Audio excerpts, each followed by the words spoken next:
Alright guys, so let's set up for a little bit of a wrist extension stretch. So I'm going to use that opposite hand there to push the hand that's laying down on that armrest back, right? So the back of my fingers are being kind of pushed into the armrest. And what I'm looking to feel is the forearm, the part of that forearm that is facing me, right? So, or facing up towards the ceiling.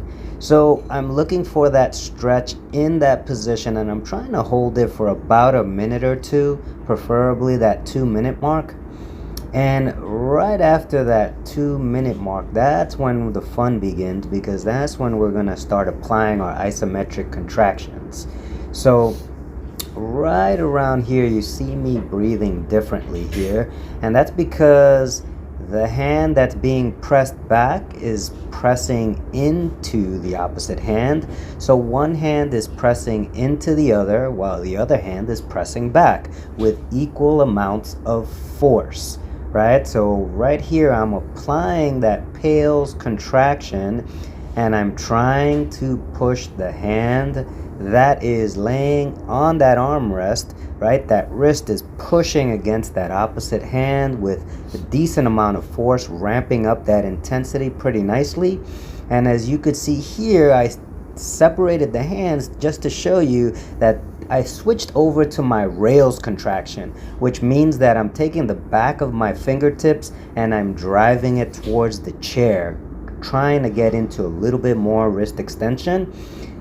And then after everything's said and done, I'm trying to relax. I'm trying to see now if my wrist can give me a little bit more wrist extension of a stretch, right? So I'm looking for a little bit more stretch after I created that Pales and Rails. And then as you could see here, I started breathing funny again. So that must mean I'm going back into that Pales contraction, driving that hand away, right? Away from the chair, and pushing into that outside hand. So those hands are fighting each other once again. And then I switched over just now into that rails contraction, pulling those fingernails towards the chair as hard as I can here for about 30 seconds, breathing hard and really going through that rails contraction. And then finally, I'm just taking a chill pill here, breathing, relaxing into that newfound range of motion, relaxing that wrist.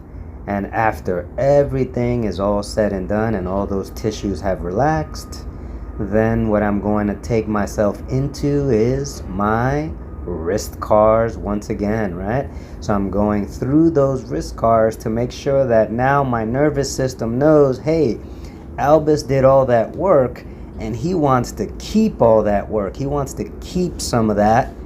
So let's help Albus keep some of that, right? And the wrist cars is a perfect way to end that Pales and Rails contraction. Or when you're doing your mobility training and adding those isometrics, your cars before and after can add some valuable feedback to your mobility training. So keep this one in your back pocket, guys, and I hope to see you again soon. Take care, guys.